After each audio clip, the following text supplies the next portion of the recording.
What's up, guys? You're listening to the Hustle Inspires Hustle podcast with Alex Quinn on Revolver Podcast. I'm an investor and entrepreneur, and throughout this journey, I've worked with and come across some incredible people and experiences that I would like to share with you. On the podcast, my celebrity guests and I will be talking about self-development, entrepreneurship, and overall hustle. If you want to survive this journey, you'll need a strong support system, so we got here as fast as we could. Today on episode 2, we talk to NFL athlete turned entrepreneur, Nolan Carroll. This is Alex Quinn, and you're listening to Hustle Inspires Hustle. Nolan Carroll, how did we meet, bro? How is it that we met? Because everything that I bring together in my businesses and within my network, it's the power of building relationships. And sometimes I meet people in the craziest ways, but we end up building really good business relationships and helping each other out. And just today I was recording a podcast with my boy Jeff Cole from Iconic, and we met during Art Basel week, and we hit it off, and it was our birthday. We celebrated our birthday together, and we had just met each other. So we met recently. We met a few months ago. We met here in Miami at a party. Let's talk a little bit about how we met, how it is that we use the power of social media to kind of build on, what it is now that we've done together, kind of like a campaign that we're building together, and now it's turned into something a little bit bigger. Yeah, we met after a party at a pizza shop. Yeah. I was right next door, and you just came up to me and you was just like, hey, you look like you're somebody. And, yeah. I was kind of like just trying to be quiet and be to myself, and I just was actually waiting for my buddy to get a pizza so we could leave. But you came up to me, we started talking, and then you explained to me what you had been doing, and I kind of briefly explained what I had been doing. But it wasn't until maybe a week or two later where we actually started like texting, and I really saw your Instagram, you saw mine, and that's when we really kind of like dove into really establishing some type of relationship, because you saw what I was doing and it pertained to what I was doing, which was business, and you were in the process of exposing businesses, and you have your own business yourself, so that's the way it worked out. And then just throughout the weeks, Art Basel, actually, we ran into each other again. I was leaving the Adidas party with Pharrell. It was. And you grabbed my arm. I'm just like, man, who is this? Yeah, I was like, who is this? And I turned around. I was like, oh, it's Alex. And then you reminded me, but I already knew who you were. It's the initial shock of it.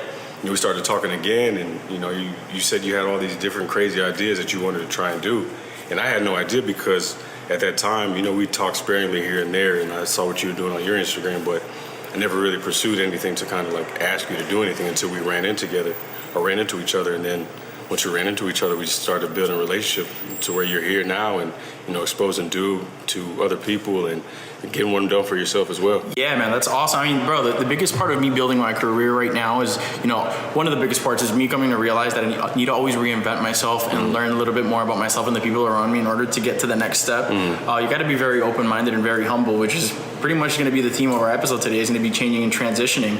How did your career start out?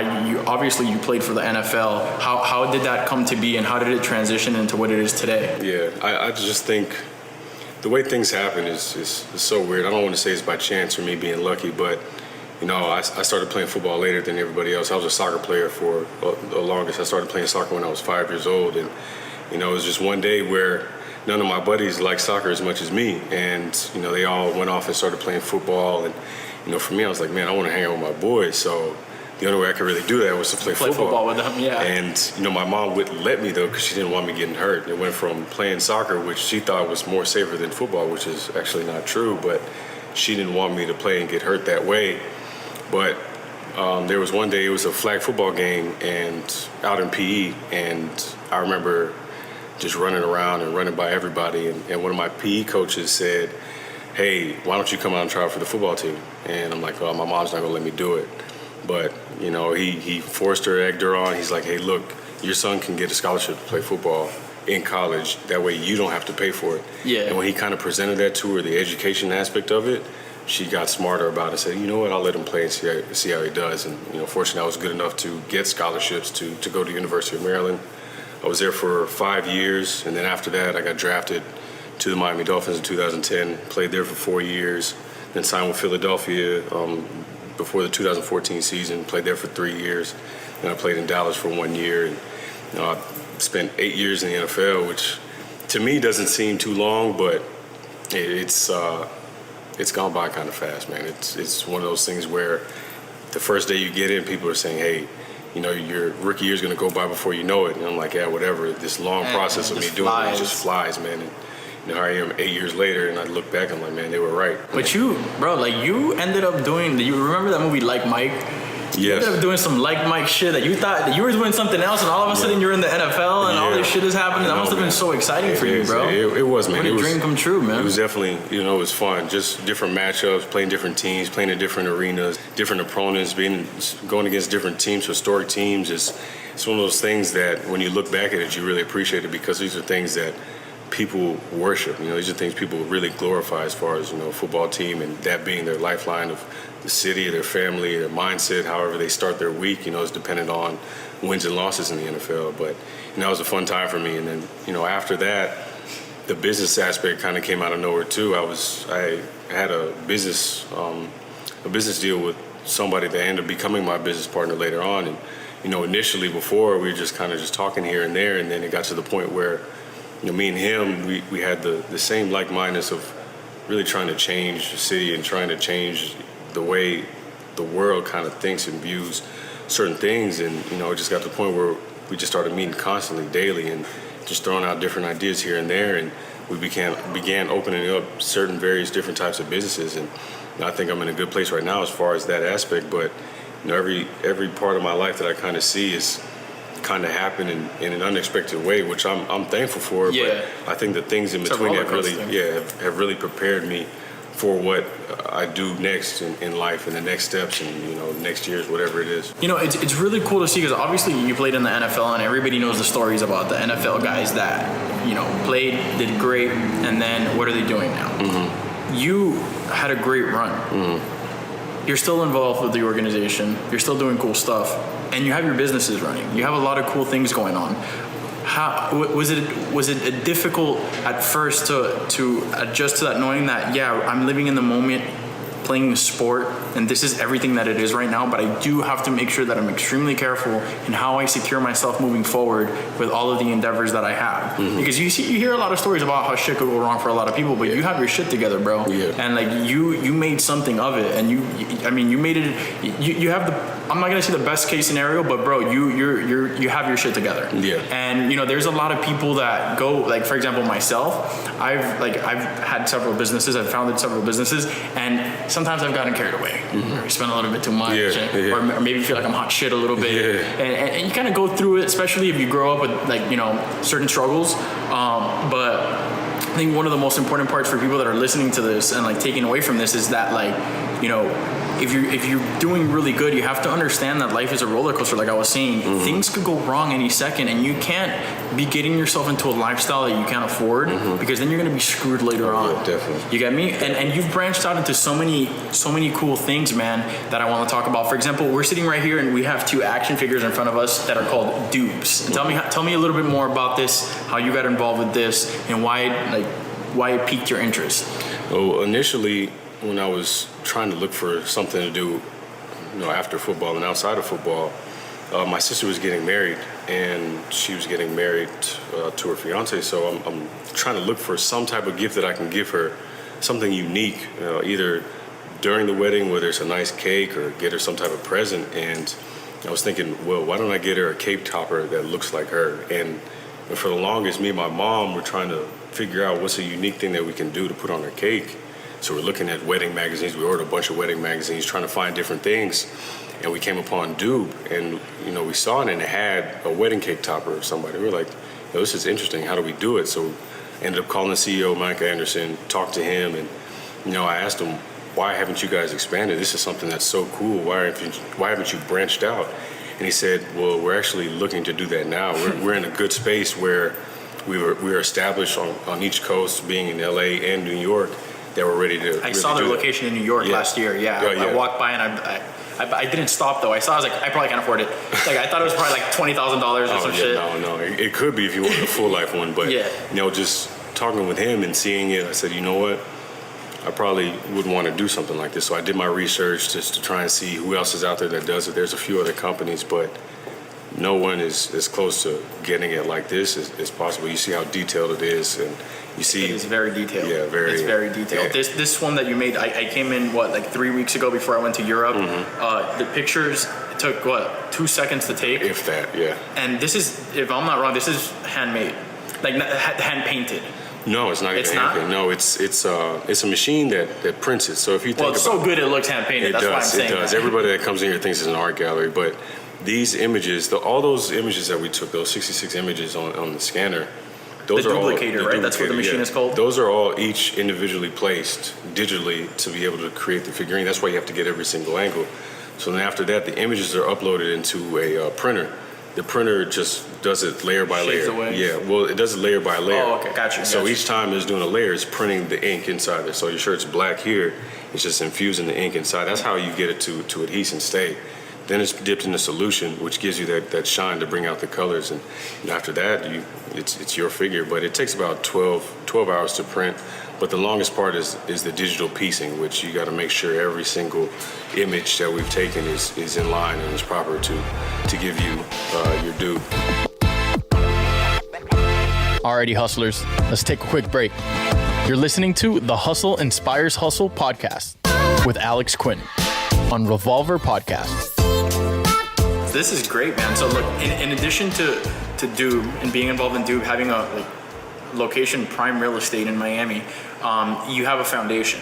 Tell me a little bit more about your foundation and the things you have going on right now with that. Yeah, the Nolan Carroll Foundation is geared towards underprivileged kids that really don't get a chance to experience the things that I really experienced. I was able to have somebody help me with my SATs, ACTs, somebody that was able to really mentor me on health and being physical and being active and getting good grades, because that's able to take you to the next level, being able to give you other opportunities to go to college and different things like that. So for me, I'm just trying to basically just give back to different areas, whether it be in Jacksonville, down here, Dallas, Philly, the places that I've played before. And now I have a golf tournament coming up March 1st in my hometown of Jacksonville. Okay. And that's really just to raise money for the foundation. And we have a couple kids coming from different small schools, certain schools that we funded their summer school programs to come out and shoot on the first tee. It's a par 3, just to kind of entice those kids and really get them excited, because it's something we're doing for them. I'm not doing it for myself. I'm really trying to support them and give them a different opportunity, a different type of... Be who you needed when you were younger, or who you could have needed when you were younger, essentially. Things could always be better, right? But we're very fortunate. And I speak for myself and for yourself because of the situations that we're in, the businesses that we're running, and kind of like the influence that we have over to an extent. But there's people, bro, there's people that have to walk every day 15 miles to go get water and bring it back home. Yeah. Which is one of the reasons through my foundation, the UADB Foundation, we're building aqueducts in South America this year. That's going to bring water to communities that currently don't have water. There's people out there with no water, hundreds, thousands of people. So what we're doing is we're just teaming up with different companies, different people, and ourselves are bringing things to the table to where we could provide these types of solutions for people. You'd be surprised with $10,000, $11,000, you could build an aqueduct for a community. You can build some crazy. You can basically change a whole country for next to nothing.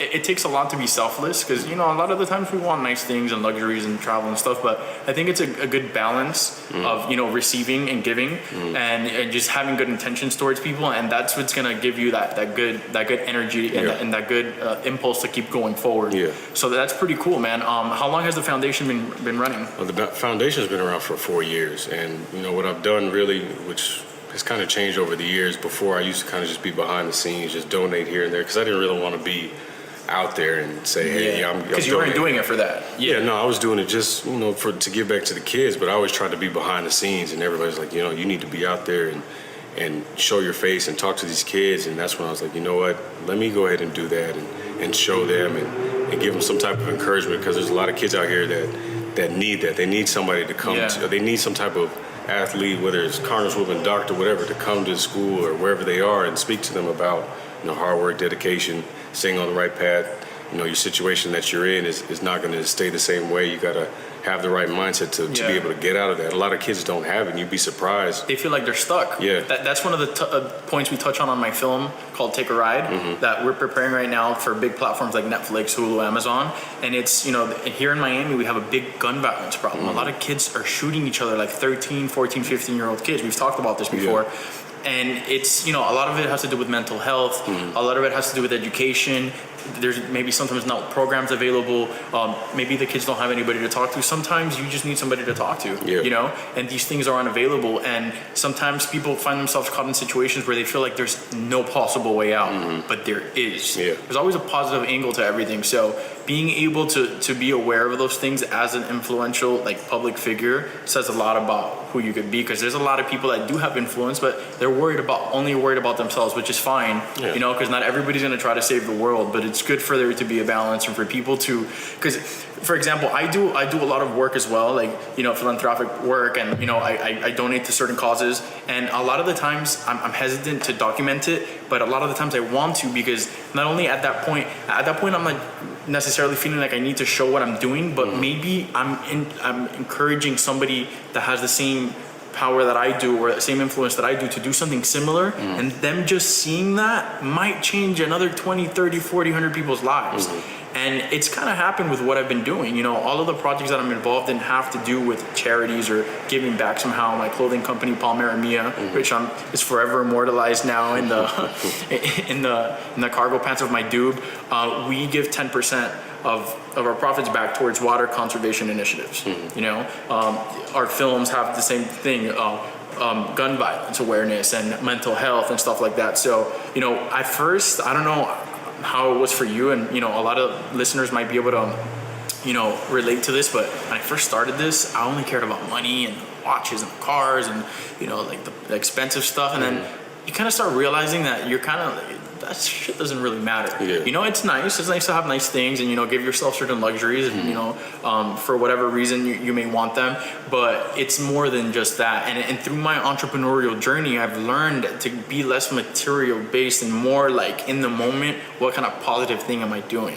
And a lot of people are caught in the phase of flaunting for others that don't even know them. Like they're trying to impress people that don't give a shit about them. And then they're in this whole little like movie, and then at the end of the day, like, what is your life? But I guess a lot of us, if not all of us, have been there. I've been material before, and that's all I really cared about. But now I'm really just like, I'm trying to align myself with people who think the way I do. That's why I thought it was so great to have you as a guest on the podcast, because I met you that day at the party. I did a little bit of research about what you were doing. I loved what you were doing with DOOB. I saw what you were doing with the foundation. I was like, man, this guy has a lot of things in common with me, and I just want to align myself with people who have that kind of mindset, because that's the only way to level up. No, it's definitely true. I mean, I was the same way at first. When I first got into the league, it was all about, oh man, what type of clothes, shoes, what can I do to kind of keep up with the other guys? It just happens. It's natural. You see other people and you kind of get trapped shitting on the shoes. You just kind of get trapped in comparison, But then at the end of the day, you sit back and look. It's like, what have I gained from buying this or buying that? Buying this car, buying the shoes, when I could have bought this house, or I could have bought this piece of land or this business. And it all comes with age and time. Like Nipsey Hussle telling everybody to purchase property, stop buying. Meek Mill too. Meek Mill was like, hey, stop. Just the challenge of the year is start buying properties and real estate, and stop buying chains and shit. When I heard Nipsey's album last year, I was like, man, this guy is smart. Even Rick Ross does the same thing, and a lot of people don't even realize. Rick Ross is a G. He's a very successful businessman. He's a genius, man. Yeah. Honestly, he's got Wingstop, he's got Checkers, he's got his own beard products, beard thing. Yeah, he's got a bunch of different stuff kind of going on. He's a smart man, a smart rapper, because rapping, I think, is the same as any athlete. It'll open doors for future. It's like athletes and rappers are very similar in that aspect. You build a name for yourself, you build a huge platform, and then the truly smart ones, you pick them up once you see what empire they built, because you have money, you have an audience, and you have a voice. If you can't come up with something out of that, bro. But it's such a small window for athletes and rappers. Like, if you don't capitalize on it, whatever you do, if you can't capitalize on it, you're just gonna wash away. Somebody else is gonna come in and basically do what you thought you should have done before. And company is everything. Because people sometimes you want to hang out with people that like to have fun and do stupid, crazy shit and be in the moment. But the people you surround yourself on a daily basis are very important. Yeah. Like, these are the people that are going to grow with you. You know, if you're hanging around with a bunch of people with no ambition all day, you're going to have no ambition. Yeah, exactly. If you're hanging out with a bunch of people that make you insecure and make you feel like an ant and like you're not smart enough, I believe that's good. Because there's people out there that are scared shitless. Oh, I can't do that. That's too much for me. These guys are too crazy. Good. Yeah. Keep going, because they're the crazy ones that are going to get you to that next level. True. Somebody that's sitting at home doing shit is not going to get you there. Yeah. A lot of the times I'm in situations where I'm like, what the fuck? This is crazy. I can't believe I'm here right now. Like, I don't know how I'm going to pull this off, but you know what? I'm going to do it. Yeah. And I'm going to surround myself with people that are going to help me, push me, and get me there. Which is why it's fun. This whole, like, the social media thing is important as long as you use it correctly. Yeah. Everybody portrays a perfect lifestyle, but it's really not. I use social media as a direct tool to be able to connect with other entrepreneurs that could help me build my network, and we could all help each other out. You know, because you never know. Like, for example, I have a foundation, you have a foundation. You never know that one day we're like, you know, we want to change, you know, the life of 2,000 people somewhere in South America. Maybe some way we could come together and do that. And then I started from a party in Miami, and then an Instagram connection, and then we made a DOOB. Then we did a podcast, and then the relationships keep building. Yeah. One of the biggest things I want my audience to understand also is that, you know, people want things right now, and maybe they're not meant to be right now. Maybe we wouldn't have done this right now. Maybe it would have taken us a year to be cool enough to jump on a podcast or try to do some type of business together. But as long as you have good intentions and you see the bigger picture, patience is key, man. Always. How was it changing for you from athlete to businessman, knowing that your only job in the world was to be a good athlete, and now it's your only job in the world is to be a businessman? Yeah. And how was that for you? How was that transition? It was tough, man, at first, because you get so used to a routine. Like, for me, it was waking up at 6:15 and then, you know, getting myself ready and then driving to the facility, go in the hot tub, steam room, watch a little bit of film. First world problems. Yeah, but then, you know, that routine changed, so my thought process had to change too, because of everything that I had learned and done really playing football for the past 15 years had changed. So now I had to change everything I was doing. You know, obviously you still have certain components of working hard, being persistent, and patience is one of the key things. But for me, it was rough, and it was hard because that's only one thing I've known for so long. So then for me, I really had to just sit down and decide, okay, what is it that you want to accomplish in the next, I started small, in this next week. And after I did it in the week, okay, what do you want to accomplish this month? And after that month, okay, what do you want to accomplish in these next 2 months? I just started doing it little by little to kind of just change my mindset, because at first it just seems like it's so big. It looks like the Titanic when you just want to think about, man, how is my life going to look? How am I going to be and able to organizing yourself and pacing yourself. And do you use any digital programs to, like, for example, I use like Trello, Asana for task management, to hold info, Google Calendars. Do you use anything that you would recommend to somebody who's a businessman, or, you know, at whatever scale, but to organize themselves? Because everything is about routine in business, you know, and you're obviously going to need tools. For me, Asana is a big tool because I have employees and I'm able to, you know, delegate tasks, and I'm able to keep track of those tasks as they're being delegated. Dropbox for content. Do you have any specific tools that you use, or? Well, the one thing I use still constantly is a journal. It's one thing that I've just been using ever since when I was watching film. I would write little notes to myself that I would be able to remember later on at night after practice or whatever it is. When I'm watching film, I could just see it and memorize it. So when Sunday came around, I would memorize everything that I had done already. So it wasn't a shock to me when I'm on the field. And the same thing I do now. If I have some type of idea or some type of meeting coming up, or, you know, something that sounds like a good idea, I just jot it down, because most of the time we forget things. We have so much going on in our minds and day-to-day stuff. We think, okay, I got to do this, I got to do this, I got to do this. At the end of the day, you try and sit down, you try and think of everything that you try to do today and thought about today. It's impossible. So that's why I try to write down as much as possible. So when I look at it at the end of the night, I can say, okay, I needed to do this, I did this. I need to do this. Oh, this is a good idea. Let me expound on that. So then you start writing some more. It just helps you be able to memorize things, and things that you don't even want to remember, you can put down in there so you can look back, look at your notes, because you're not, like I said, you're not going to remember everything. So that's the best thing I like to do, and it's helped me out so much because my mind doesn't feel as cluttered anymore. Now, look, there's so many people, like, right now out there listening to this or listening to podcasts similar to this, who feel like, man, these guys on this podcast are nuts. Like, the things that they're doing, I would never be able to do that. But wouldn't you say that, you know, the biggest battle is just fighting your insecurity? Because once you get past that, you could do whatever the hell you want. Oh, of course. Right? So, like, I'm sure you have insecurities. I have insecurities. I'm sure you've fucked up and failed on certain shit. But a lot of people don't talk about those things, you know? So all you see is everybody's highlight reel, their perfect highlight reel, you know? Yeah. And some people that want to build a business, they're like, my life is never going to be as perfect as that, guys. Our life isn't perfect. This shit is hard. I'm sure sometimes you're like, man, we need more sales in this business, or maybe we didn't get enough clients coming in, or maybe we didn't get enough volunteers, or things for the foundation that we needed, and things, and then personal life, and then things aren't perfect, you know. And one thing I want people to understand is like the kind of people that I speak to and I bring on this podcast, they're real people. Yeah. Like we're human beings. Yeah. We're not just trying to put up like a perfect picture and like everything is perfect. We're human beings too, and we're learning, we're developing ourselves. Like, look, you don't have to be on this podcast, but somehow you might learn something from it or get something from it, and vice versa. And you're always trying to work on yourself and reinvent yourself. What would you say to an 18-year-old you who's probably maybe not frustrated because he is not exactly where he needs to be or where he feels he needs to be? What would be your advice to you at 18 years old, now where you are today? I would say don't be afraid to fail.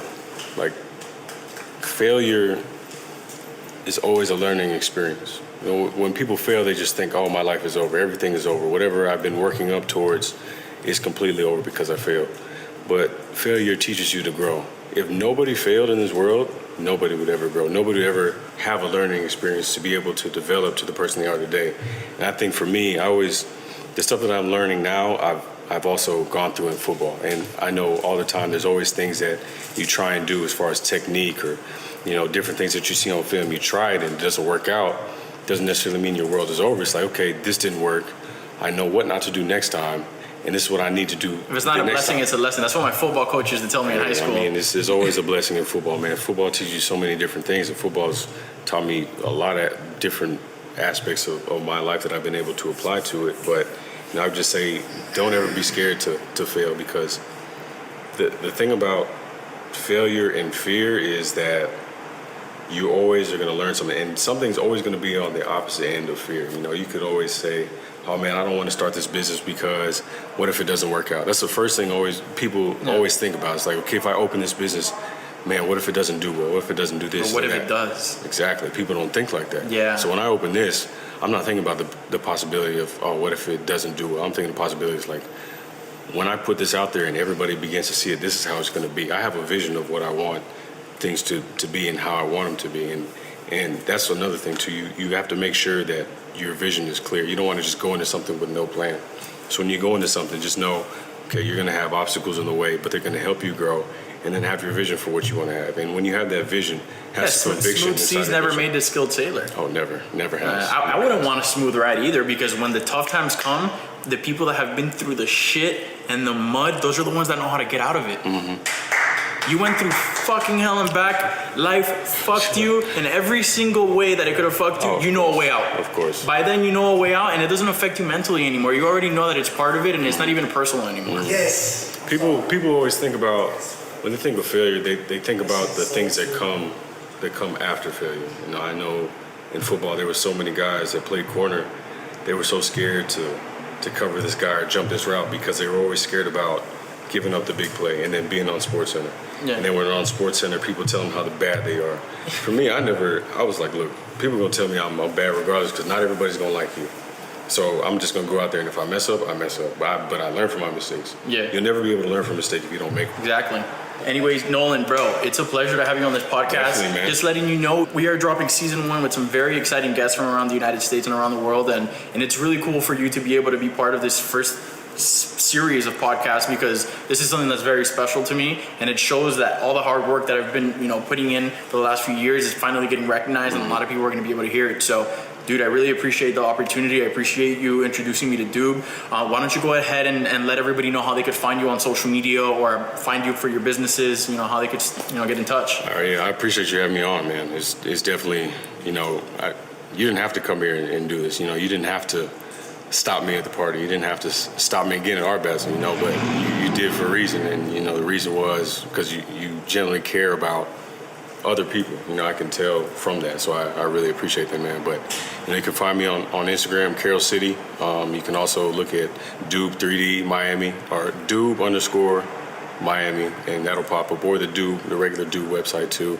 You can also look at the NolanCarrollFoundation.com and go on there and donate if you would like to. But if you don't want to, just go on there and just see. Maybe see even what be we're a about. volunteer. If they would like to, it's when you're doing things for other people, you don't necessarily have to donate. But if you want to find some way to maybe spend your time doing something else to change somebody else's life, that's always a big positive. All right, guys, that's Carroll City on Instagram, CARROLL City. Alrighty, guys, that concludes this week's episode of the Hustle Inspires Hustle podcast with Alex Quinn. Remember to tune in every Monday for new episodes and stay connected with us on Instagram and YouTube for updates and exclusive content, including a video segment of this week's podcast. You can find us on @Mr. Alex Quinn with one N and @Hustle Inspires Hustle. Remember to surround yourself with people who uplift you, because hustle inspires hustle.